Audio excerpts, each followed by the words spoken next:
আমাদের সকলকে সাইয়্যিদিনা হযরত আদমের সন্তান হিসেবে, আদম আলাইহিস সালামের সন্তান হিসেবে আমাদের সকলকে জান্নাতের নাগরিক বানিয়ে দিয়েছেন।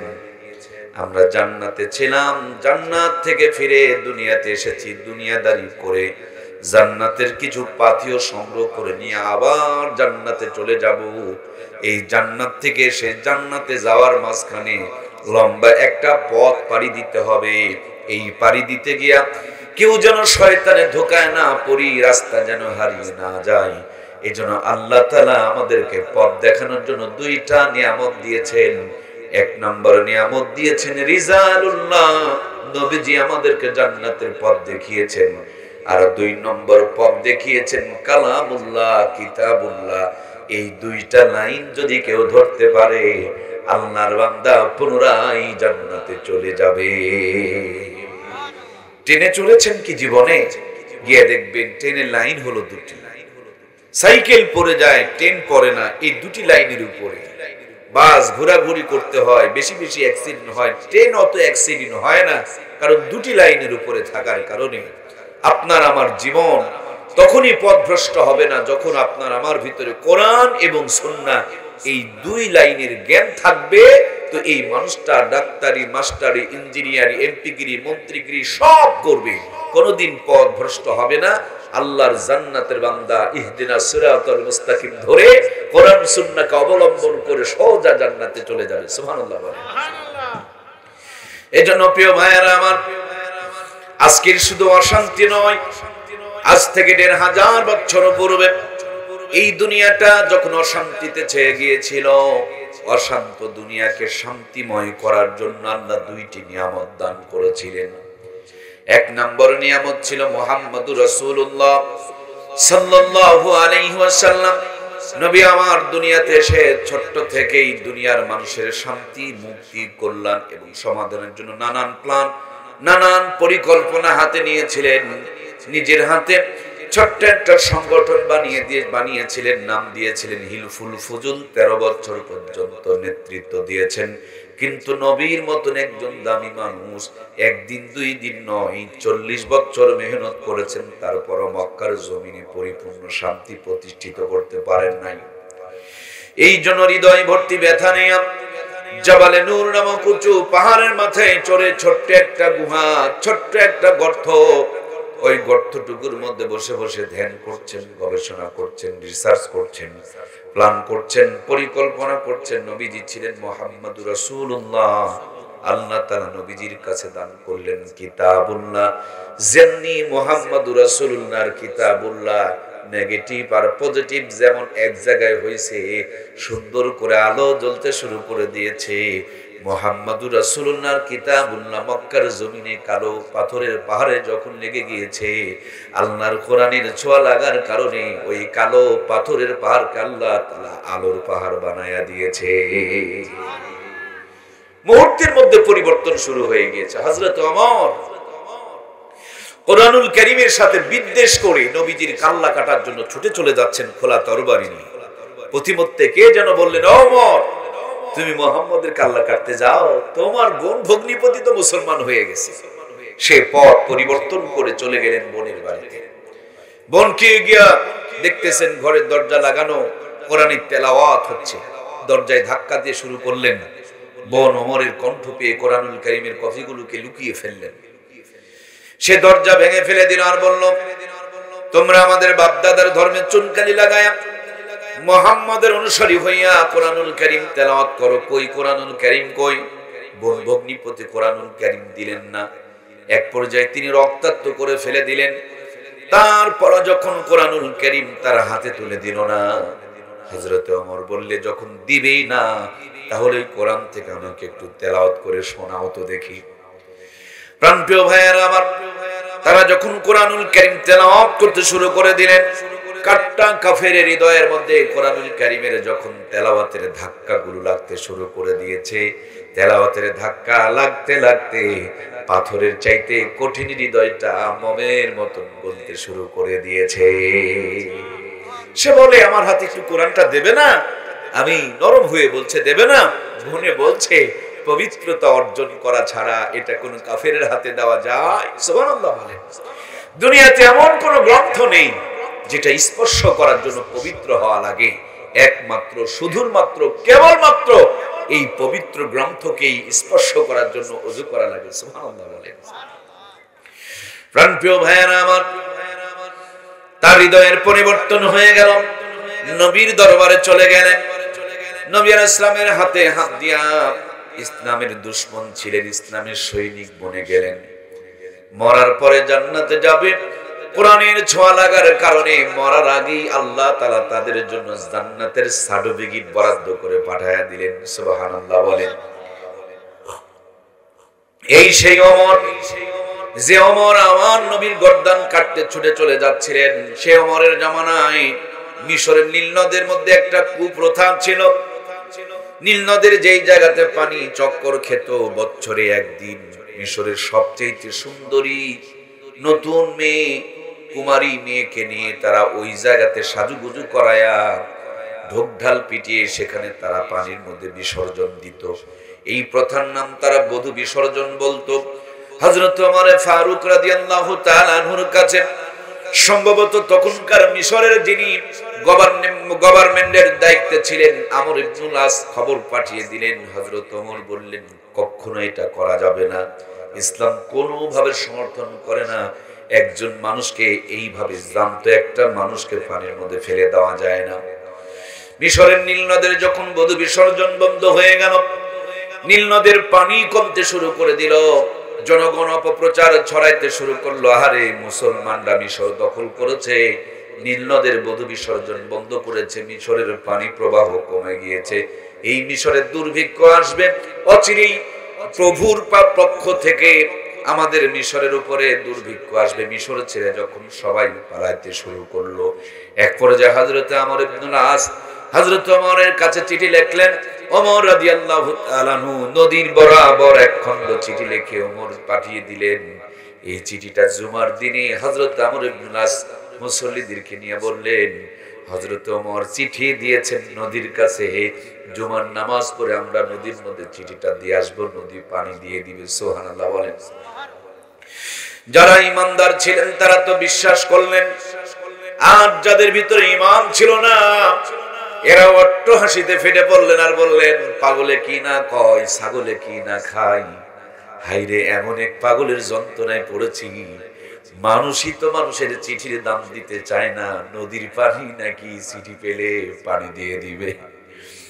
আমার ভাইয়েরা, তারপর কৌতূহল নিয়ে জুমার নামাজের পর যে জায়গাতে পানিগুলো চক্কর খেত, ওই জায়গাতে যখন হযরত ওমরের চিঠিখানা বিসমিল্লাহ বলে ছেড়ে দেওয়া হলো, মেহমানকে রিসিভ করার জন্য আপনাদের মাদ্রাসার বড় হুজুর জাহাঙ্গীর সাহেব তিনি যেমন রাস্তার মধ্যে বাচ্চাদের সহ দাঁড়িয়েছিলেন আমাদেরকে রিসিভ করার জন্য, তেমনি নদীতে পড়তে দেরি হচ্ছিল, পানিগুলো লাফ দিয়ে উঠে হযরত ওমরের চিঠিকে গ্রহণ করে নিল।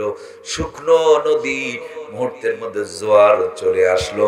আজ পর্যন্ত মিশরের নীল নদের মধ্যে ওই পানি প্রবাহমান রয়ে গেছে।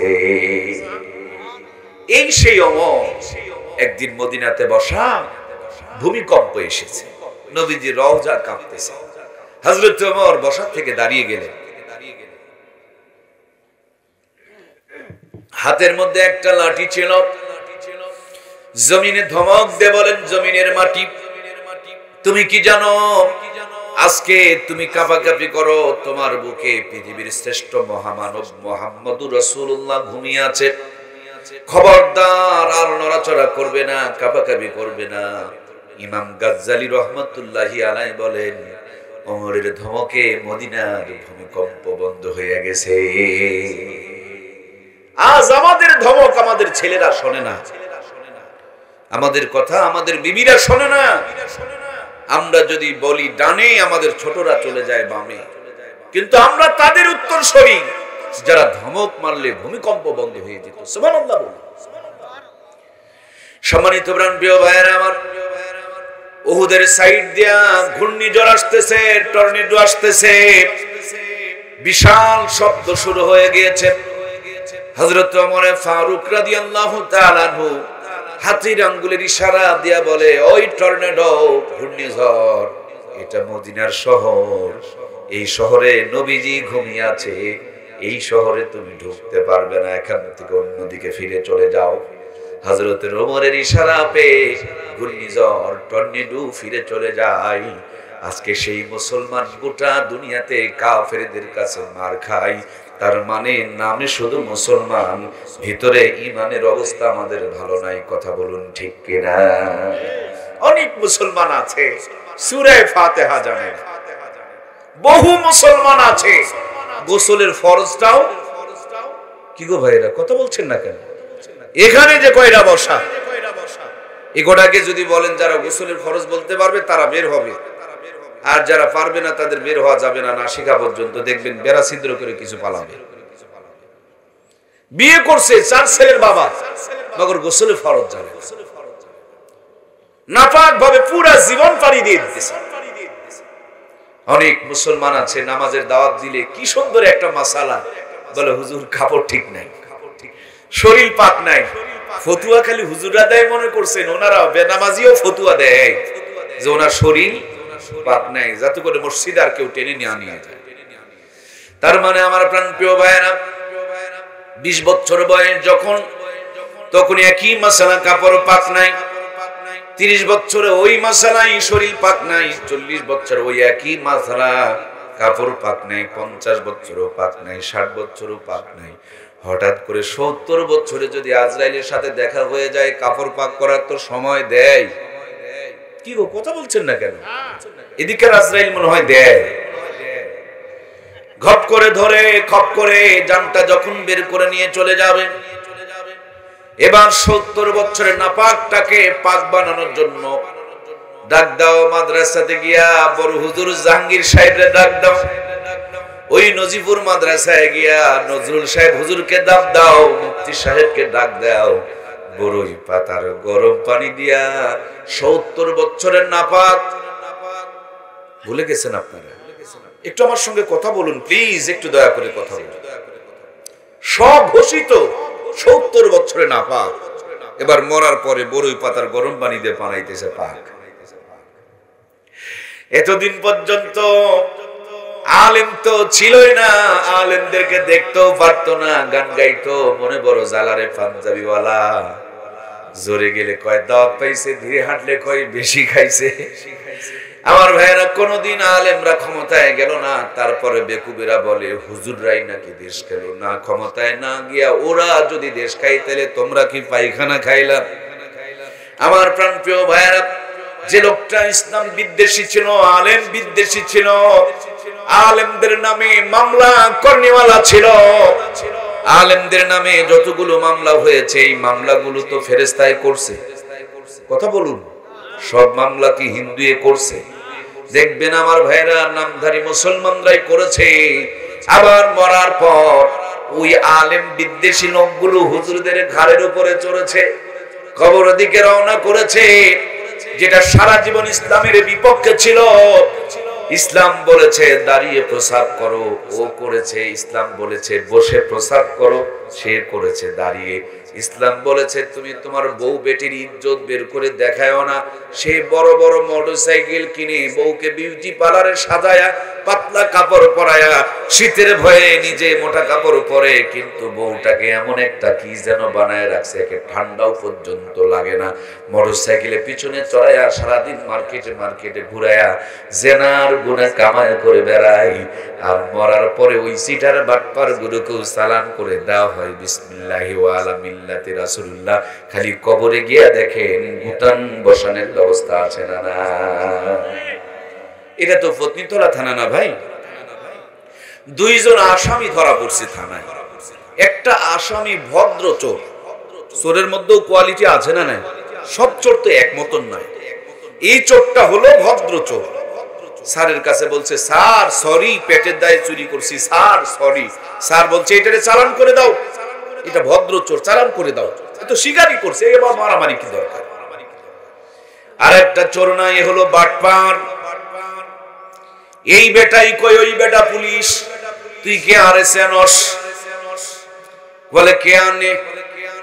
কয় আই প্রধানমন্ত্রী কিংবা রাষ্ট্রপতি অথবা আমাদের বর্তমানে যিনি প্রধান উপদেষ্টা আছে ডক্টর ইউনূসের আমি বড় ভাই। পুলিশ তো ঘেমে গিয়েছে, চিন্তায় পড়ে গেছে, হায় রে এত বড় নেতার সাথে অসম্মান করলাম, চাকরি আছে না গেছে। কিন্তু পুলিশ বলতে একটা কথা, মাথা থেকে পা পর্যন্ত বারবার মেজারমেন্ট করে মিলায়া দেখেন, তার কথার সাথে বাস্তবতার কোনো মিল। মাথার চুলগুলো জট বাঁধা, গাঁজা টানতে টানতে মাছগুলো কয়রা ধরে গেছে, আর বিড়ির পাশায় ফোঙাইতে ফোঙাইতে কুকুরের পিছনে চাইতে নিজের ঠোঁটটারে আরো কালো বানায় ফেলছে। শরীর থেকে ভক ভক ভক ভক করে নিশার গন্ধ বের হচ্ছে, চোখগুলো খালের মধ্যে ঢুকে গেছে, পিছুল জমা হয়ে আছে। আর ফেন্সি খেতে খেতে পাছার থেকে প্যান্ট খুলে নিচের দিকে ঝুলে আছে, পায়ের দিকে তাকায় দেখে পাও ফাটা। কি গো, নাই এরকম নাই, কিন্তু ভাব কি মনে হয় প্রধানমন্ত্রীর বড় ভাই। পুলিশ বলতে কথা তো আমি থানা মসজিদের খতিব, ধামরাহাট থানা মসজিদ। পুলিশ কই এত বড় নেতা, আপনাকে এখানে ছেড়ে দেওয়া যাবে না, চলেন থানায় গিয়ে কিছু আপ্যায়ন করা লাগবে। কিন্তু উনি আর গাড়িতে চড়বে না, কেবল পাছায় থ্যাপ করে দুইটা লাথি মারছে, আস্তে করে গাড়ি চড়ছে। থানায় নিয়ে এখন বলছেন স্যার নামেন, উনি নামবে না, আবার মাত্র আরেকটা পাছার মধ্যে লাথি মারছে, তো এবার গাড়ি থেকে নামছে। কষ্ট হচ্ছে নাকি? আবার ভিতরে নিয়ে একটা ছোট রুমে চেয়ারের উপরে বসাইছে, বসে আস্তে করে চোখে একটা গামছার বাঁধন দিচ্ছে। এরপরে হাত দুটোকে নিয়ে পিছন দিকে আর একটু শক্ত করে এইরকম একটা মরমা টানা দিয়া দেড় হাত একখান ভিটামিন না ক্যাপসুল কি যেন বলে গো, ও ডান্ডা, যেটাতে বানাতে হয় ঠান্ডা, এইটা নিয়ে কেবল মাত্র ঠ্যাঙের গিরায় 2-4টা দিছে। আমার কথা কি বোঝা যাচ্ছে? এখন সব ভরভর ভরভর ভরভর করে বলতে শুরু করছে। এতক্ষণ কহিল প্রধানমন্ত্রী বড় ভাই, এখন সব আকাম কুকামের সব ফিরিস্তি বলতে শুরু করে দিয়েছে। ময়না, ও ময়না, আমি গল্প শোনাতে আসি নাই, আমি বাস্তবটা বুঝিয়ে দিতে এসেছি। বাংলাদেশের পুলিশ যদি ঠ্যাঙের গিরায় বসান দিয়ে সব তথ্য বের করতে পারে, আপনি জমিনের আল ঠেলেছেন, ফেরেশতারা ওইটা বের করতে পারবে না। যারা যারা কথা বললেন না, আপনারা কি মনে করেন পারবে না? যারা যারা কথা বলছেন না, আপনারা কি খুব বেশি বিড়ি টেনেছেন নাকি? হ্যাঁ, কি কথা বলছেন না কেন? এই জবান তো খালি চগলখড়ি করার জন্য নয়, আল্লাহর দেওয়া জবান আল্লাহর পক্ষে হক কথা বলার জন্য। কথা বলুন ঠিক কিনা? পুলিশ যদি সব তথ্য বের করতে পারে, আপনি জমিনের আল ঠেলেছেন, এটা বের করতে পারবে না। হজে যাওয়ার আগে মেয়ের মাথায় হাত দিয়ে মিশাই দোয়া করেছেন, আর ছেলের নামে জমি লিখে দিয়ে চলে গেছেন, এটাও বের করা পারবে না। কি গো, কথা বলছেন না কেন রে ভাই? মসজিদে দান না করে সিনেমার টিকিট কেটেছেন, এটাও বের করা পারবে না।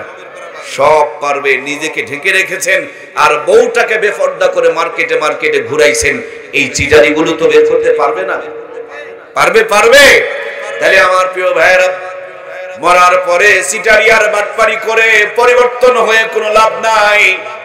পরিবর্তন হতে হবে মরার আগে। সেজন্য আল্লাহ তাআলা কোরআনুল কারীমের মধ্যে সুন্দর করে বলেন, ইয়া আইয়ুহাল্লাযীনা আমানু দুখুলু ফিস সিলমি কাফা ওয়ালা তাত্তাবিউ খুতুওয়াতিশ শাইতান ইন্নাহু লাকুম আদুউম মুবিন। তোমরা পুরোপুরি ইসলামের মধ্যে প্রবেশ করো, শয়তানকে অনুসরণ করিও না। শয়তান আপনার আমার জন্য প্রকাশ্য শত্রু। আজ মানুষ শয়তানকেই অনুসরণ করে, ইসলামের মধ্যে পরিপূর্ণ প্রবেশ করে না। কথা বলুন ঠিক কিনা? 10%, 20% ইসলামকে মানে আর নিজেকে খাঁটি মুসলমান দাবি করে, নিজে নামাজ পড়ে, বাড়ির কেউ নামাজ পড়ে না, নিজের তসবিহ টিপে সুবহানাল্লাহ সুবহানাল্লাহ, আর বাড়ির 14 গোষ্ঠী রিমোট টিপতেছে কিরণমালা কিরণমালা কিরণমালা। কথা বলছেন না কেন? জীবনে ফাঁকি ফুঁকি দিয়া শেষ বেলায় হজ করে এসেছেন, আর হাজি রুমাল দিয়া নিজের মুখখান সুন্দর করে ঢেকেছেন, কিন্তু নাতনির বুকে কাপড় নাই, মেয়ের বুকে কাপড় নাই, বোনের মুখে কাপড় নাই। এরকম বাটপার মার্কা হাজি তো আমাদের সমাজে আছে না নাই? ও হাজি, তোমার রুমাল ছিল, ওদের পায়জামায় পটি দাও, তালি দাও, ওদের বুকের মধ্যে কাপড়ে তালি দাও, সিরা ফাটা গুলো বন্ধ করো। তোমার মুখ দিলে, তোমার মুখ দেখলে কারো ঈমান হারাবে না, কিন্তু ওদের সিরার ফাড়া দিয়া ঈমান হারা করিয়া মানুষকে বেঈমান বানিয়ে তারা জাহান্নামে টেনে নিয়ে যাচ্ছে। কথা বলুন ঠিক কিনা? এজন্য প্রাণপ্রিয় ভাইয়ের আমার মূল দর্শনটা হলো এই জাতিকে সব ধরনের অন্যায় থেকে বাঁচানোর জন্য আল্লাহ তাআলার প্রথম মেসেজ, প্রথম ঘোষণা, ইয়া আল্লাহ রাব্বুল আলামিন প্রথমেই বলেছেন ইকরা বিসমি রাব্বিকাল্লাযী খালাক। পড়েন আপনি আপনার প্রভুর নামে যিনি আপনাকে সৃষ্টি করেছেন। বন্ধু, ডাক্তার বানানো যাবে, মাস্টার বানানো যাবে, ইঞ্জিনিয়ার বানানো যাবে, এমপি বানানো যাবে, মন্ত্রী বানানো যাবে, কিন্তু মূল কথা, গোড়ার কথা ওই যে দেখেন, এই দুলা ভাইরা এদিকে এসো, কই যাও? শ্বশুর বাড়িতে যাও নাকি? এই তো যাত্রা না রে দাদা, আসো আসো আসো আসো আসো আসো। আস্তাগফিরুল্লাহ। কলিজায় ধাক্কা লেগে যাবে। কোরআনের মাহফিল ছেড়ে বাইরে ঘুরে ফেরালে যদি ভিতরে ইমাম থাকে কলিজায় ধাক্কা লেগে যাবে, মুসলমান দূরে থাকতে পারবে না, ঠিক কিনা? আল্লাহ আমাদেরকে কোরআনের জন্য কবুল করুক, বলুন আমিন। আপনারা কষ্ট নিলেন নাকি? ওরা আমাদের ছোট ভাই না, আমাদের অধিকার আছে তো, তাদের অধিকার আছে। প্রয়োজনের তাগিদে দুই একটা চরও মারবো, আবার বুকেও তুলে নিব। একা একা জান্নাতে যাব না, সবাইকে নিয়ে যাব, সবাইকে নিয়ে যাব। আল্লাহ আমাদের সবাইকেই কবুল করুক, বলুন আমিন। যারা দূরে বাইরে আছেন ভিতরে চলে আসুন। আমরা আলোচনা করছিলাম যে আমার আজ থেকে সম্ভবত 23 দিন আগে আমার আরো একটা ছোট মেহমান এসেছে, বাবু হয়েছে, ছেলে হয়েছে। তো 21 দিন পর আমার মিসেস বলছেন যে বাচ্চাটাকে টিকা দেওয়া লাগবে। তো আমি বললাম একটু পরে দিলে কি হয় না? উনি বলছেন যে না, এটার একটা মেয়াদ আছে, ডোজ আছে। তো আমি বললাম আচ্ছা টিকা দিলে যে জ্বর হবে কি ভাই, হয় না? উনি বলছে যে জ্বর হলেও ভালো হয়ে যাবে। তা আমি বললাম টিকা দিলে কি লাভ হবে? তো উনি আমাকে বললেন যে টিকা 6টা দিলে মরার আগ পর্যন্ত 6টা রোগ থেকে সন্তান নিরাপদ হয়ে যাবে। এই জন্য ভাইয়েরা আমার, যারা বড় আছি ডানা বের করে দেখুন টিকার দাগ আছে।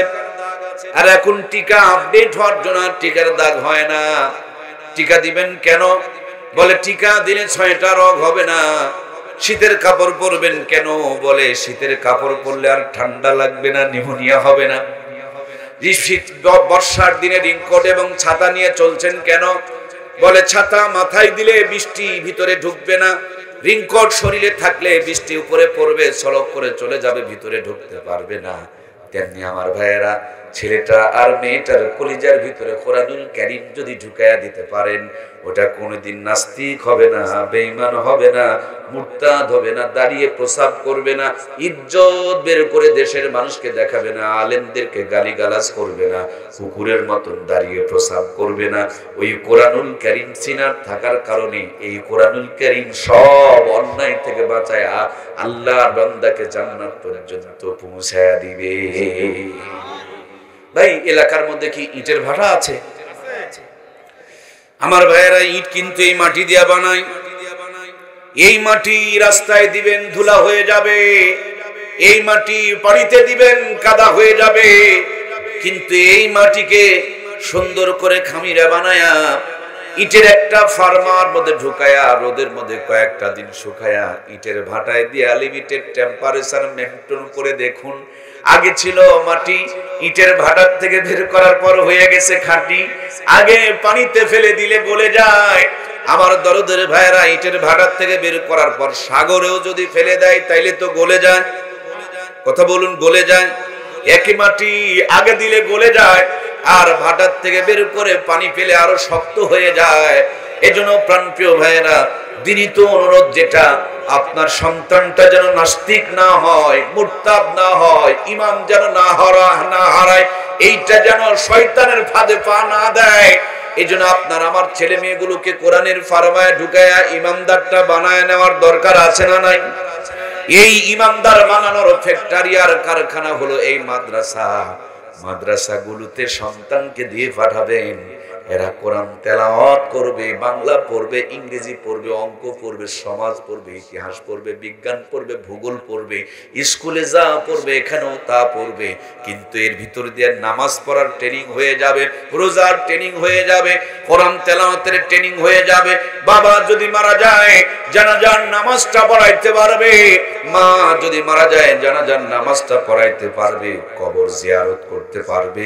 শরীরটা যখন নাপাক হয়ে যাবে ওযু গোসল করে পবিত্র হওয়ার মাসালাটা ধারণ করতে পারবে। এই জন্য প্রাণপ্রিয় দরদের ভাইয়েরা, আমার কলিজার টুকরা মহাব্বতের ভাইয়েরা, মূল কথা হলো মুসলমান ডাক্তার মাস্টার ইঞ্জিনিয়ার যা বানাবেন বানান, বিল্ডিং রাস্তা ব্রিজ যা বানাবেন বানান, আগে তো ইট বানান। কি বোঝা যাচ্ছে? একেবারে পরিষ্কার কথা। আগে ইট হবে, এরপর ব্রিজ রাস্তা বিল্ডিং সব হবে।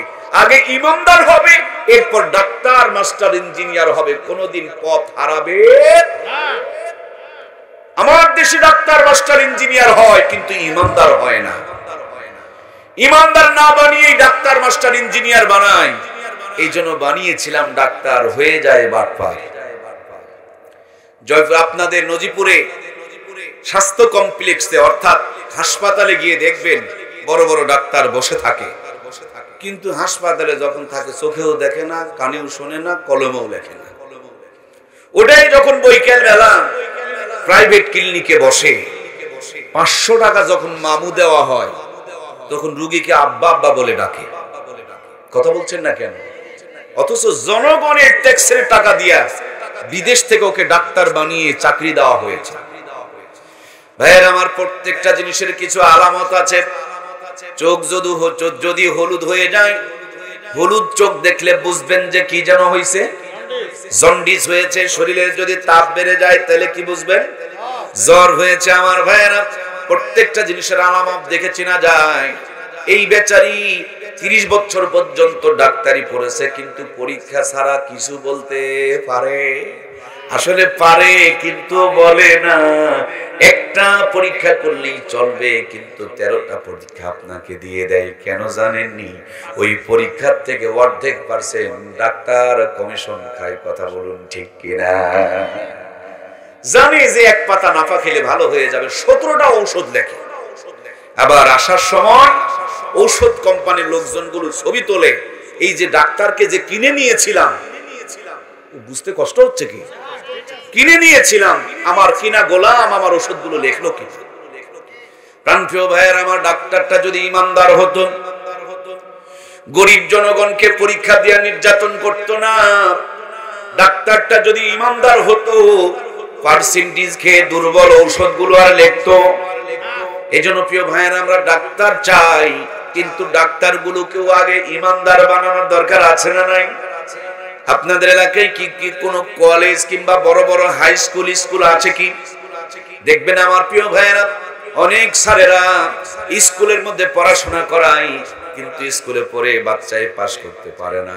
স্যারের বাড়িতে ছোট্ট করে একটা প্রাইভেট সেন্টার আছে, কোচিং সেন্টার আছে। আধা ঘন্টা যদি বাচ্চাগুলো লেখাপড়া করে তাইলেই পাস করে, কিন্তু অত বড় বিল্ডিং এ পড়ে পাস করে না। তার মানে স্যারের মাথায় মাল আছে, সরকার হিসাব করে তাকে চাকরি দিয়েছে, আসল মালগুলো স্কুলে সাপ্লাই করে না, কুক্ষিগত করে রেখে দেয় টাকা কামাই করার জন্য। যিনি দায়িত্ব পালন না করে বেতনগুলো তুলে তুলে খায়, সত্যি করে বলুন তো মুসলমানের সন্তানরা তার বেতনগুলো কি হালাল হতে পারে? হারাম টাকা দিয়া বউকে যদি শাড়ি কিনে দেয়, জীবনেও কোনোদিন ওই শাড়ি পরে স্বামীকে পোঁছ দিয়ে দেখাবে না।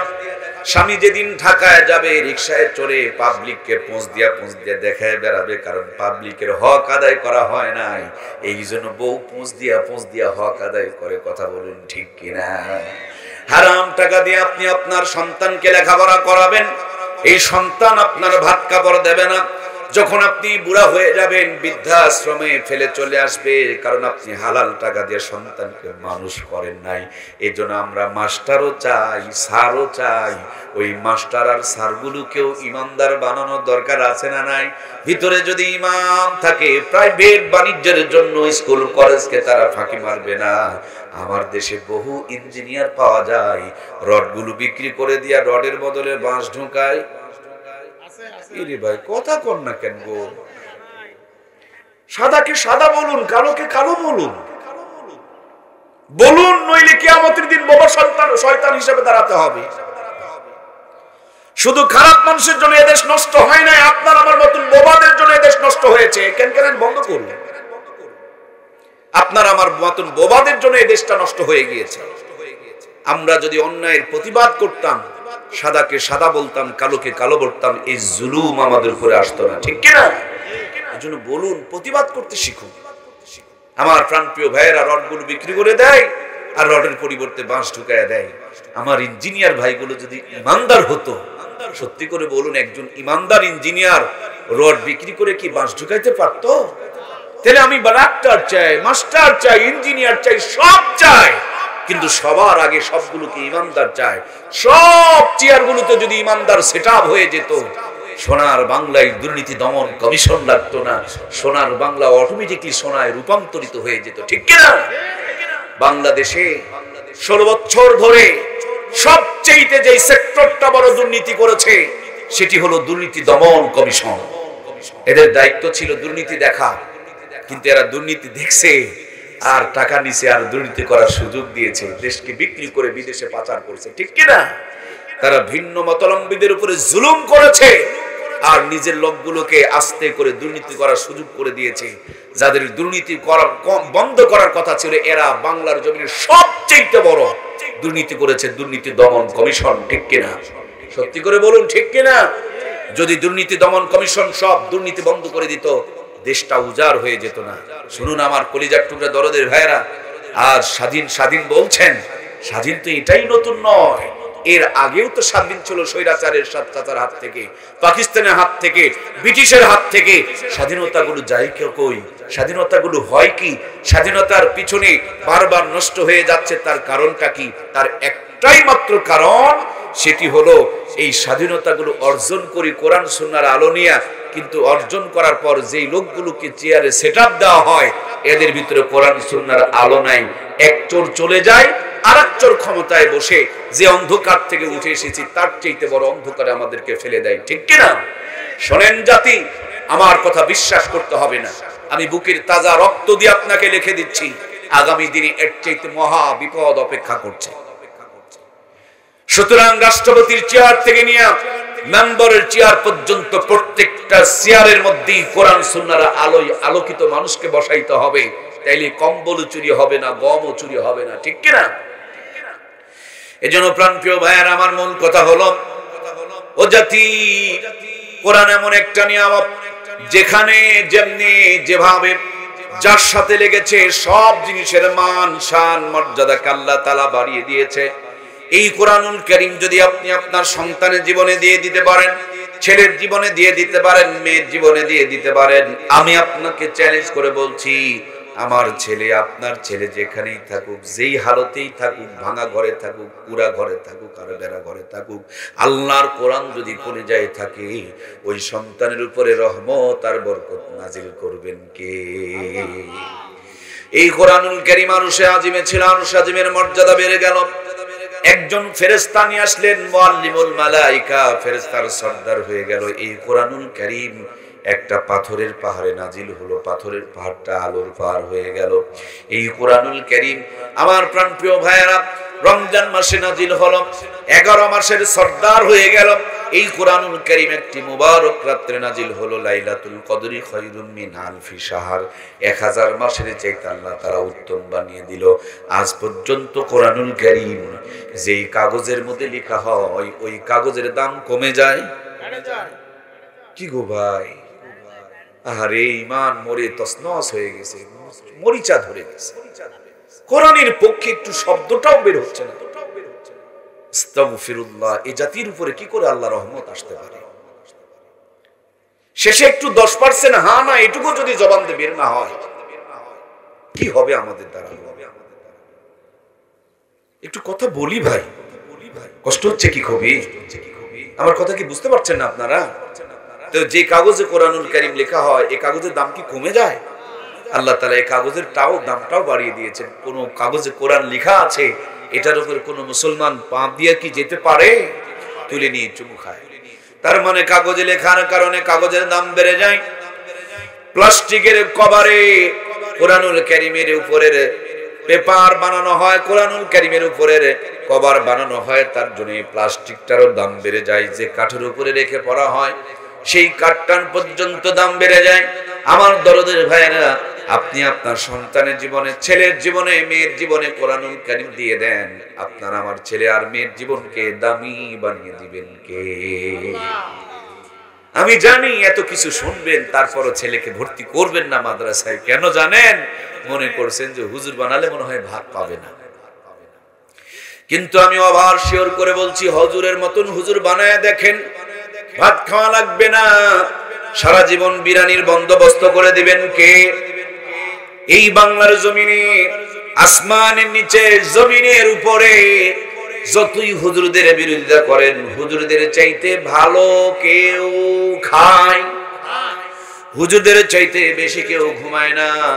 হুজুরদের হাড় কলিজা ফুসফুসকে পরীক্ষা করে দেখেন, গড়ের উপরে হুজুররাই বেশি সুস্থ থাকে, হুজুরদের উপরে কোনো মোসারু তাসারু বেশি সুস্থ থাকতে পারে?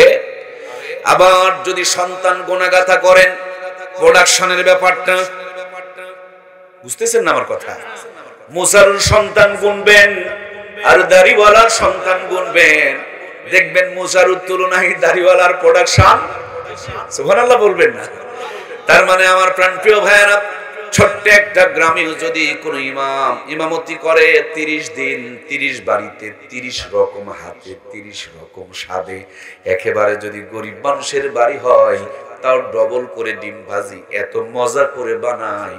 আর ইমামের তো কোরআন তেলাওয়াত করা জিহ্বায় এত স্বাদ আল্লাহ তাআলা দিয়েছে, ওই ডিম ভাজি দিয়াও পর্যন্ত 3 প্লেট বসায় দেয়। জোরে বলুন সুবহানাল্লাহ। আর যদি আপনাদের পত্নীতলা, নজিপুর, বেলঘড়ি এলাকার মানুষ হয়, এরা তো কোরআন প্রেমী মানুষ, দেখবেন হাটের দিন বউ আগে ভাগে ব্যাগটা হাতে ধরায় পকেটে 2000 টাকা ঢুকায় বলবে, আগামীকাল আমাদের বাড়িতে হুজুরের খাবারের পালি, আজকেই ভালো গোস্ত নিয়ে আসবা, খাসির গোস্ত পেলে আরো ভালো হয়, নইলে দেশি মুরগি তো নিবাই, আর যদি নদীর মাছ পাওয়া যায় তাহলে তো কোনো কথাই নাই। বাজার লিখেছে 25টা, আল্লাহর বান্দা বাজার করছে 35টা, দুহাত ভর্তি বাজারে নিয়ে বাড়িতে দিয়েছে। ভাবি সাহেবা যত্ন করে রান্না করতেছে। হুজুরও চালাক মানুষ, চিন্তা করে আমি যদি মানুষের বাড়িতে গিয়ে খাই তাহলে বউ তো পাটিল নিয়ে লটর ফটর করবে, এজন্য টিফিন বক্স পাঠায় দেয়, এক বাটির মধ্যে 4-5 আইটেমের তরকারি ঢুকায় দেয়, সব মিক্সার হয়ে যায়। এবার নজিপুরে গিয়া বলছে, দোকানদার ভাই বড় কি কোনো টিফিন বক্স নাই? দোকানদার বলছে এখন 12 তালাও পাওয়া যায়। দোকানদারকে বলেন তাহলে আমার জন্য বড়টা বরাদ্দ করেন। আল্লাহর বান্দা দোকানদার বড়টা বরাদ্দ করেছেন, উনি 12 তালা টিফিন বক্স পাঠিয়ে দিয়েছেন। কিন্তু ভাবি সাহেবা যত্ন করে 14 আইটেমের তরকারি রান্না করে অপেক্ষায় রয়েছেন। 12 তালা 12 বাটি দিয়ে ভর্তি, এখনো পর্যন্ত 2 আইটেম বাকি। প্লাস্টিকের বাটিতে করে সুন্দর করে সাজায় দেয়। একজনের খাবার 3 থেকে 4 জন পর্যন্ত খায়। বাজারে যাওয়া লাগে না, কষ্ট করা লাগে না, টাকা খরচ হয় না, যত্ন করে কোটা বাছাও করা লাগে না, রান্নাও করা লাগে না। যারা খাবারের চিন্তা করে না, আল্লাহ তাআলা আজও পর্যন্ত রহমত, বরকতওয়ালা হাদিয়া, রিজিক তাদের জন্য বরাদ্দ করে রেখেছেন। সুবহানাল্লাহ। আরে বিশ্বাস যদি না হয়, এ তো আমার নওগাঁ রে ভাই।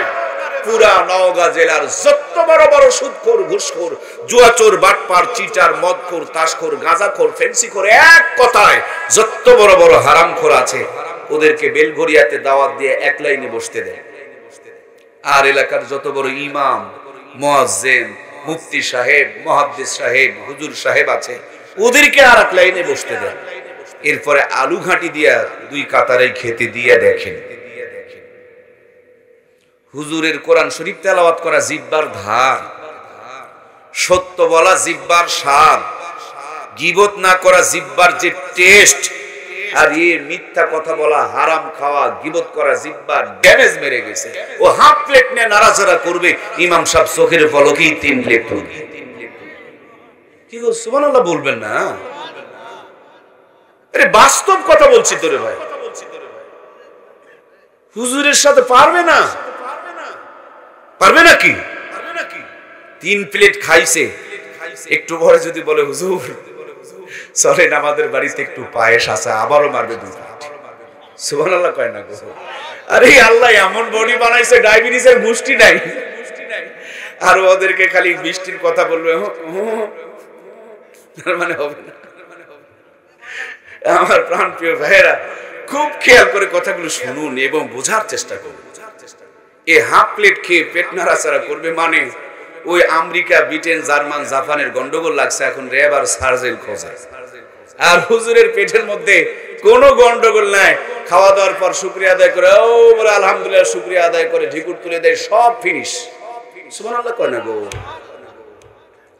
আমার প্রাণপ্রিয় ভাইয়েরা, ইমামের খবর নিয়ে দেখেন 150 টাকার বাজার করে হেঁটে হেঁটে বাড়িতে রওনা করেছে, চলতেছে গুনগুন গুনগুন করে দরুদ শরীফ পড়তেছে, মাথায় কোনো টেনশন। আর কোটিপতির খবর নিয়ে দেখেন বিটকেছে 90 লাখ টাকা, মাথার মধ্যে 3 কোটি টাকার টেনশন, পকেট থেকে খালি বড় বড় আগরবাতি বের করে আর টানে। কি গো, কথা বলছেন না কেন? এ তসবি টানে, ও আগরবাতি টানে, টানে দুজনায়, এক টেনে জান্নাতে যায়, ও টেনে জাহান্নামে যায়। এই টেনশন কমানোর জন্য খালি আগরবাতি টানে আর ফু ফু করে ছাড়ে। আমার ভাইরা, মুখে কোনো সালাম কালাম নাই, গেটে গিয়া কলিং বেলে চাপ দেয়, ভিতর দিক থেকে বিবি কটকটি সিরিয়াল দেখতেছে, কাজের মেয়েকে পাঠায় দেয়। আর ইমামের বউ জানে এশার নামাজ হয়ে গিয়েছে, ইমাম সাহেব এখন বাড়িতে আসবে, রান্না বান্না রেডি, চোখ মুখ পরিষ্কার করে সুন্দর করে সাজুগুজু করে দরজার কিনারে অপেক্ষায় রয়েছে, সাহেব কখন আসবে, সালাম দিবে। গেটে এসে সালাম দিয়েছে, দরজাখানা খুলে দিয়া মুচকি একটা হাসি দিয়া যেমনি চোখ টিপি মেরে দিয়েছে। মাইন্ড করবেন না, স্ত্রী যদি স্বামীকে চোখ টিপি মারে তাহলে তো গুনাহ হয়। কি গো, গুনাহ হয়, কিন্তু আমরা এগুলো মারি না, আমরা খালি আকাম কুকাম করি পার্কে গিয়া। কথা বলুন ঠিক কিনা? আমার প্রাণপ্রিয় ভাইয়েরা, শান্তি কোথায় আর অশান্তি কোথায় এটাও জাতি বোঝে না, কোনটা জেনা কোনটা ভালোবাসা সেটাও জাতি বোঝে না। বিয়ের আগে আকাম কুকাম করে বেড়ায়, ওগুলোকে বলে ভালোবাসা। আসলে ভালোবাসা শুরু হয় বিয়ের পরে থেকে। কথা বলুন ঠিক কিনা? আরে লাল তার আর কালো তার রে বন্ধু এক জায়গায় করলে আলো দেয়, কিন্তু এটা হোল্ডার ছাড়া এক জায়গায় করলে আগুন জ্বলে ছারখার হয়ে যায়। বিয়ের পরে ভালোবাসা শুরু হয়, বিয়ের আগে কোনো ভালোবাসা নাই। এটা সব জেনা এবং পাপ। সেদিন এক যুবক আমারে প্রশ্ন করে আটকায় দিছে, বলে হুজুর, যেইভাবে এক একটা মেয়ে 3টা 4টা করে সিম ব্যবহার করছে, আমার তো বিয়ে করা লাগবে, আগে থেকে যদি দখল মখল করে না রাখি, কথা কি বোঝা যাচ্ছে? তাইলে তো ভালো বউ পাওয়া যাবে না। এজন্য যুবক ভাইরা মাইন্ড করছেন নাকি? আবার আপনাদেরই প্রশ্ন, আপনাদেরই এক ভাই করছে যে আমি যদি বিয়ের উদ্দেশ্যে প্রেম করি, নিয়ত ভালো না খারাপ? বসুন বসুন প্লিজ, বসুন বাবা, কষ্ট হচ্ছে কি? ওনার প্রশ্নটা হলো, আমি যদি বিয়ের উদ্দেশ্যে প্রেম করি তাহলে কি প্রেম করা জায়েজ আছে? কি মারাত্মক প্রশ্ন! যুবক ভাইরা মনে মনে খুশি হয়েছে যে হুজুর আমাদের মনের কথা কইছে।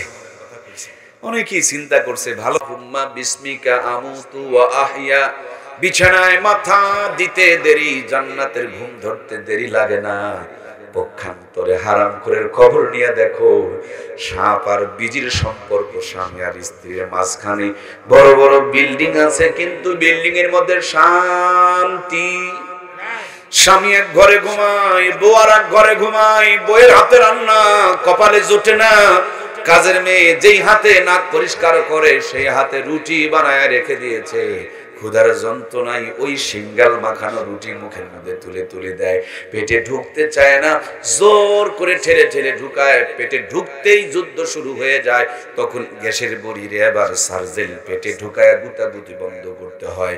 হাই হাই, চোখে ঘুম ধরে না। স্বামী এক ঘরে, বউ আর এক ঘরে, দুইজন ফোন টিপে পরক্রিয়া করে, প্রতিযোগিতা করে পরক্রিয়া করে, কইতেও পারে না, সইতেও পারে না। একই রাত্রে 3টা করে ঘুমের বড়ি মারে, তারপরও কাম হয় না। মাঝে মাঝে টেনশন করে পরে স্টক করে বিছানায় পড়ে থাকে। কথা বলুন ঠিক কিনা? এজন্য প্রাণপ্রিয় ভাইয়েরা আমার, সন্তানগুলোকে ইমানদার বানাবেন। ইমানের বড় দাম। আজ থেকে মাত্র 30 বছর আগে এই বেলঘরিয়ায় যেদিন পাকা রাস্তা ছিল না, এই বেলঘরিয়ায় যেদিন কারেন্টের আলো জ্বলতো না, এই বেলঘরিয়ার প্রত্যেকটা ঘরে যেদিন কারেন্ট আর মোবাইল ফোন আর রাস্তা পথ ছিল না, কিন্তু কোরআনের তেলাওয়াত ছিল, 5 ওয়াক্ত নামাজ ছিল, মায়েদের মাথায় কাপড় ছিল, ঘরে প্রত্যেকটা মানুষের হালাল টাকা ছিল। সেই দিন এক বাড়িতে মাসকালার ডালের তেলানি হয়েছে। একদিনের তেলানি, এক বাড়ির তেলানি গোটা গ্রামকে মোহিত করে ছেড়ে দিয়েছে। একদিন যদি আমার ভাইয়ারা আতপ চালের বিরিয়ানি খাওয়া গেছে, কম করে হলো 2 দিন পর্যন্ত হাত থেকে সুগন্ধ বের হয়েছে। আপনারা আমার মূর্খ নানুয়ার দাদুরা, তখন নজিপুরের বাজার ছিল না, তখন ছিল পত্নীতলার হাট। নদীর মধ্যে ব্রিজ ছিল না, তখন ছিল নৌকা। এই খরার মৌসুমে হাঁটু পানি পাড়ি দিয়া পত্নীতলার বাজার থেকে 5 টাকা 6 টাকা শেয়ার ইলিশের মাছ কিনে নিয়ে রিক্সা ভ্যান নাই, হেঁটে হেঁটে বাড়িতে এসেছেন। পুকুরের ঘোলা পানি দিয়ে অর্ধ পচা ইলিশের মাছ, লবণ থাকলে তেল নাই, তেল থাকলে আবার ঝাল দেওয়ার কথা মনে নাই। কিন্তু যেই টাকা দিয়ে কিনা হয়েছে টাকাগুলো হালাল। যিনি কিনে নিয়ে এসেছেন তিনি ফজরের নামাজ পড়ে কিনতে গিয়েছেন, যিনি রান্না শুরু করেছেন তিনি এশার নামাজ পড়ে চুলায় জাল ধরিয়েছেন, যিনি চুলার মধ্যে আগুনটা ধরাইছেন বিসমিল্লাহ বলে মেসের কাঠি ঠুকেছেন। লবণ থাকলে তেল নাই, তেল থাকলে আবার ঝাল দেওয়ার কথা মনে নাই। কিন্তু একদিন যদি ইলিশ মাছ আর 5টা ভাত খাওয়া গিয়েছে, কম করে হলো 3 দিন পর্যন্ত হাত থেকে সুগন্ধ ছড়াইছে। কথা বলুন ঠিক কিনা? সেই নানি দাদিদের স্মৃতিচারণে পহেলা বৈশাখ উদযাপন করি আমরা। 6 টাকার কেজি ইলিশের মাছ 6000 টাকা দিয়ে সাগর থেকে আমদানি করে নিয়ে আসতেছি আমরা। মাছটা যেন পচে না যায় বরফ দিয়ে প্যাকেটিং করে রাখতেছি আমরা। ভাঙা ঘরগুলোকে 5 তলা বিল্ডিং বানিয়ে নিয়েছি আমরা। মূর্খ নানি দাদিদের নাতনিদেরকে এমএ পাস করিয়েছি আমরা। নরমাল চুলা ভেঙে দিয়ে গ্যাসের চুলা ঢুকিয়েছি আমরা। সাধারণ মশলা বাতিল করে রাঁধুনি গুঁড়া মশলা ব্যবহার করছি আমরা। উন্নতির কথা বলতে বলতে রাত অর্ধেক চলে যাবে, বলা শেষ হবে না। এত উন্নতি করার পর যখন আমার আপনার ডিজিটাল বউ স্মার্ট কায়দায় ইলিশ মাছ রান্না করে, রান্নার পর নাকে নিয়ে চেক করতে হয় ইলিশ না সিলভার কাপ। কথা বলুন ঠিক কিনা? আগে কি সুন্দর দিন কাটাইতাম আমরা, আগে কি সুন্দর দিন কাটাইতাম। ফজর যখন হইতো মুয়াজ্জিন আযান দিত, মধুর আযান শুনে বিছানা ছাড়িতাম আমরা, মধুর আযান শুনে ঘুম ছাড়িতাম। যতই থাকুক কাম আগে নামাজ পড়িতাম, হাজার থাকুক কাম আগে নামাজ পড়িতাম। নামাজ পড়িয়া কোরআন পড়িতাম আমরা, নামাজ পড়িয়া তেলাওয়াত করিতাম। আগে কি সুন্দর দিন কাটাইতাম আমরা, আগে কি সুন্দর দিন কাটাইতাম। জোরে বলুন মারহাবা। কষ্ট হচ্ছে ভাইরা? ও স্মার্ট ভাইরা, উন্নতি নাকি করলেন? কি উন্নতি করলেন গো? উন্নতিটা কি আমাকে একটু বুঝিয়ে বলুন তো। আমরা উন্নতি করার আগে মূর্খ নানু আর দাদুরা 150 বছর বাঁচতো, আমরা উন্নতি করে মোটামুটি মনে হয় 300 বছর বাঁচি। কি রে ভাই, হিসাব জানেন না আপনারা? নানু আর দাদুরা 150 বছর বাঁচতো, আমরা স্মার্ট আধুনিক ডিজিটাল হওয়ার পর আমরা কি 300 বছর বাঁচি নাকি? 40-50 বছরেই বেকা এবং চেকা হয়ে যায়। তার মানে উন্নতি হয়েছে। কোরআন সুন্নাত থেকে জাতি দূরে সরে চলে গেছে, এজন্য রহমতের পরিবর্তে আযাব আর গজব চালু হয়েছে। ঠিক কি না? এজন্য প্রাণপ্রিয় ভাইয়েরা আমার, সম্মানিতা পর্দানিশীন কলিজার টুকরা মমতাময়ী মায়ের আমার, একটু স্মরণ করিয়ে দেই প্রিয় মা, যেদিন কোন চেয়ার আপনাদের দখলে ছিল না, আপনাদের দখলে ছিল নামাজ, আপনাদের দখলে ছিল পর্দা, সেই মূর্খ নানি দাদিকে 50 বছর আগে নানু আর দাদুরা বিয়ে করেছে। তখনকার জামানার 500 টাকার নগদ পণ দিয়ে বিয়ে করেছে। ওই জামানার 500 টাকা দিয়ে নজিপুরের মতন শহরের মিডিল প্লেসে 5 বিঘা জমি কিনে পাওয়া গেছে। 5 বিঘা জমির মূল্য দিয়া যেই নানি দাদিকে বিয়ে করা হলো, ওই নানি দাদির পেটে 12টা 18টা 15টা সন্তান জন্মগ্রহণ করলো। একটা নানি দাদিকেও কসাইখানা নিয়ে পেট চিরে বাচ্চা বের করা দরকার পড়লো। সব কটা সন্তানকে বুকের দুধ খাওয়া লালন পালন করেছে। কোটার দুধ তো ছিলই না, গাভীর দুধ লাগতো না, বাচ্চার দুধ খেয়ে শেষ করতে পারতো না, কাপড় ভিজে যেত। কথা বলুন ঠিক কিনা? ওই নানি দাদিদের নাতনিরা এখনই এমএ পাস, ডিগ্রি পাস, কত পাস করছে, তারাই প্রধানমন্ত্রী, ওনারাই বিরোধী দলের নেত্রী। একটাই মাত্র বুড়া চাচা ছিল, উত্তরবঙ্গের কৃতি সন্তান হুসাইন মোহাম্মদের চাচা। যেমনি চাচাই মরছে, চাচি গিয়া নাঙ্গলের মোটা খাম ধরছে। আমরা হিজরা মার্কা, লেডিস মার্কা মুসলমান, আমাদের কপালে দামি কোন সিহার ছিল? প্রধানমন্ত্রী ওনারা, বিরোধী দলের তিনারা, আবার স্পিকার মিসপিকার সব হয়েছিল ওনারা। নিজেদের নিরাপত্তার জন্য আমার ভাইরা কত আইন পাশ করলো, ইফতিজিং, যৌতুক, নারী নির্যাতনের আইন পাশ করলো। শুধু কোরআন সুন্নত না থাকার কারণে আইনের উপরে নোক্তা করে আইন যেন গাইন হয়ে গেল। আমার প্রাণপ্রিয় ভাইরা, নিয়ম করেছে 18 বছর আগে বিয়ে দেওয়া যাবে না। আরো ফিরি ফিরি কি যেন গ্রামে সাপ্লাই দিয়ে বেড়ায়, তার মানে বিয়ের পর বাচ্চা নেওয়া হবে। 25-30 বছরে বাচ্চা নিতে চায়, আগের থেকে নজিপুরের ভালো একটা গাইনি ডাক্তারের সাথে যোগাযোগ রেখে দেয়। যেমনি পেটে বাচ্চা আসলো, ইসিজি, এক্সরে, আলট্রাসাউন্ড শুরু হয়ে গেল। কায়দাই না বেকায়দায়, শুকনাতে আছে না নরমালে আছে, ভিটামিন আছে না নাই, ক্যালসিয়াম আছে না নাই, মিনারেল আছে না নাই, আয়রন আছে না নাই, জিঙ্ক আছে না নাই, হাজার তরিকার পদ্ধতি চালাই, কিন্তু পেটের ভুঁড়িটা ঢেকে রাখতে চায় না, বুকের মধ্যে কাপড় রাখতে চায় না, মাথাটাকে ঢেকে রাখতে চায় না, কোরআনের তেলাওয়াত করে না, 5 ওয়াক্ত নামাজ পড়ে না। যারা কোরআন পড়তো, শরীরটাকে ঢেকে রাখতো, ওরা 100% নরমাল ডেলিভারি করতো।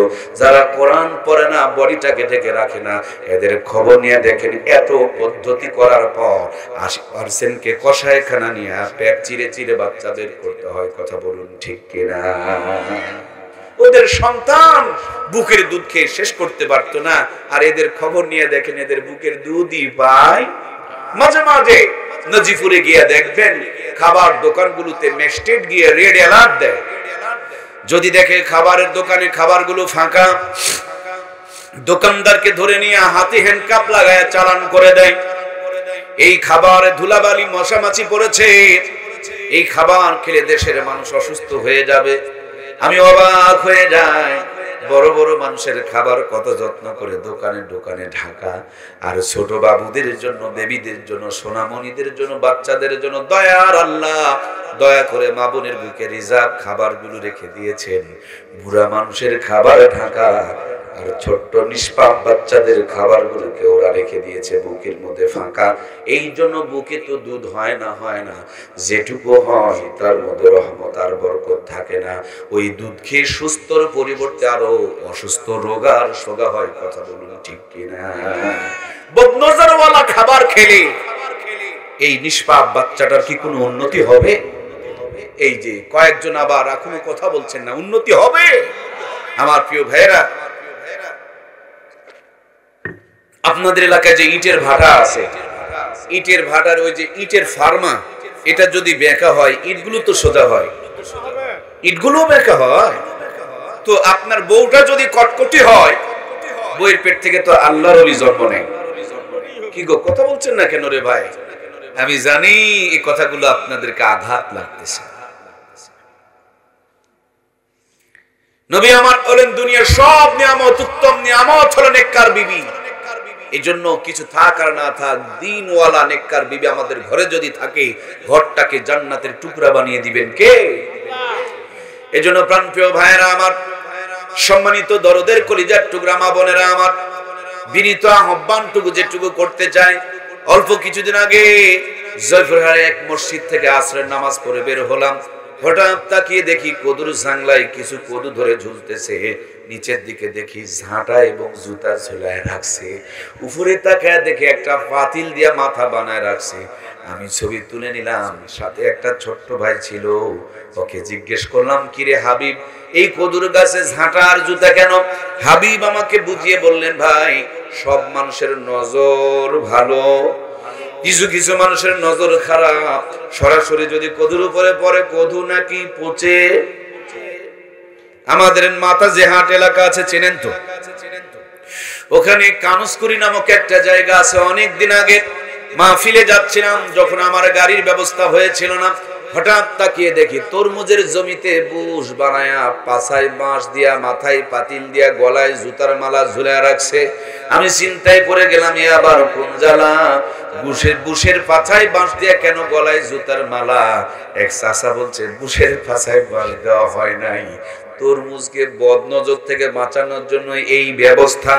আমাদের গ্রামের মধ্যে হানাফি আর আহলে হাদিসের গুতাগুতি আছে। এরা মাদ্রাসা, মসজিদ, ঈদের মাঠ এবং কবরস্থান ভাগ করে ফেলেছে, খালি মক্কা মদিনা বাকি আছে। এরা ভাগ করে করে নতুন যে মসজিদ বানিয়েছে, এই নতুন মসজিদের সামনে একটা গরুর গড়া, তাকায় দেখি একটা গাভীর গলায় জুতার মালা। টেনশনে পড়ে গেলাম, আবার কোন জ্বালা, গাভীর গলায় কেন জুতার মালা? আমি দাঁড়িয়ে আছি, এক মুরব্বী চাচা বলেন দাঁড়িয়ে আছো কেন? আমি বলছি যে দেখেন গরুর গলায় জুতার মালা, তার হাকিকত কি, শানে নুজুল কি? উনি বলেন তুমি কি কিছু বুঝেছ? আমি বললাম মোটেও কিছু বুঝি নাই। চাচা আমারে বললেন মাথাটা নিচু করে গাভীর ওলানের দিকে তাকায় দেখো, দুধের বাঁটের দিকে তাকায় দেখো। তাকায় দেখি গাভীর 3টা দুধের বাঁট পচে, পরেরটুকু বলুন না, পচে। মাথাটা আবার চক্কর দিয়ে উঠলো, আরে এই জুতার মালা আর দুধের বাঁট পচার সাথে সম্পর্ক কি? চাচা বললেন তুমি কি এবার কিছু বুঝেছ? আমি বললাম না, তাও বুঝিনি। চাচা বললেন বেটা, আশরাফুল মাখলুকাত, সৃষ্টির শ্রেষ্ঠ জীব, আবলা জানোয়ার গরুটাকে বান মেরেছে, মুগ্ধ করেছে, বদনজর লাগাইছে, এজন্য গাভীর 3টা দুধের বাঁট পচে। পরেরটুকু একটু বলুন না, পচে। এই তো আমার মোল্লা মার্খা মাথা, বুদ্ধি শুদ্ধি কম, আবার মাথায় চক্কর দেওয়া উঠল। আরে অপরাধ করলো মানুষ, আর জুতার মালা কার গলায় গো? কয় না গো, গরু কি কোনো অপরাধ করছে নাকি? যেই বেটায় মান মারছে তার মালায়, তার গলায় জুতার মালা দাও, কি ভুল কইলাম নাকি? সব দিকে খালি উলট পালট বিচার চলে। 100 মেয়েকে ধর্ষণ করে সেঞ্চুরি অর্জন করে সোনার ছেলেরা মিষ্টি খায়, আর কোরআনের পাখিদের নামে ধর্ষণ মামলা হয়ে ষড়যন্ত্র করে তাদেরকে মেরে ফেলে দেওয়া হয়, ঠিক কিনা আমার ভাইয়েরা? আমি চাচারে বললাম চাচা বিচার ঠিক হয়নি। চাচা বলে বিচার নয় বাবা, বিচার নয়, আকাম কুকাম যা হইছে হইছে, নতুন করে যেন আর, কি গো ভাই বলে ফেলে দিয়েছে, বলুন না, নতুন করে যেন আর। এখন যদি নতুন করে আবার মান মারতে চায়, মুগ্ধ করতে চায়, বদনজর লাগাতে চায়, আগে যদি জুতার উপরে নজর পড়ে যায় তাহলে নাকি বান গুণ আর খাটবে। আমি চিন্তা করলাম, হাইরে মুসলমান, কি তোমার বুদ্ধি গো, বুদ্ধির যন্ত্রণায় তোমরা ঘুমাও কেমনে আমি তা তো বুঝি না। তোমার কাছে কদুর দাম আছে, তরমুজের দাম আছে, গরুর দাম আছে, কিন্তু তোমার মেয়েটার দাম নাই। কি করে তুমি তোমার মেয়েকে পাতলা কাপড় কিনে দাও? কি করে তুমি তোমার বউকে পাতলা কাপড় পরায়া, বিউটি পার্লারে সাজায়া, মোটরসাইকেলে পিছনে চড়ায়া মার্কেটে মার্কেটে ঘোরাও? তুমি ওগুলোকে বদনজর থেকে বাঁচালে, আর বউকে মোটরসাইকেলে পিছনে ঘুরায় ঘুরায় বদনজর লাগালে, তোমার এই বিবির পেটে কোনোদিন আল্লাহওয়ালা সন্তান আসবে না। কথা বলুন ঠিক কিনা? আমরা যখন জামা বানাই আমাদের জামাগুলো ফুল হাতা, আর বেগম সাহেবার জামা হয় তখন হয়ে যায় হাফ হাতা। আমরা জামা বানাই আমাদের জামাগুলো পেট ঢাকা, আর মিসেসদের জামা বানায় তখন হয়ে যায় পেটের অর্ধেকটা ফাঁকা।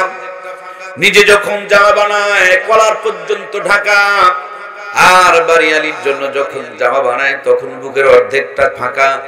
যদি বলেন ওরে বোকা, এত যত্ন করে কেন পেটের নারী ভুঁড়িকে রেখে দিয়েছো ঢাকা? কি আছে তোমার পেটের ভিতরে?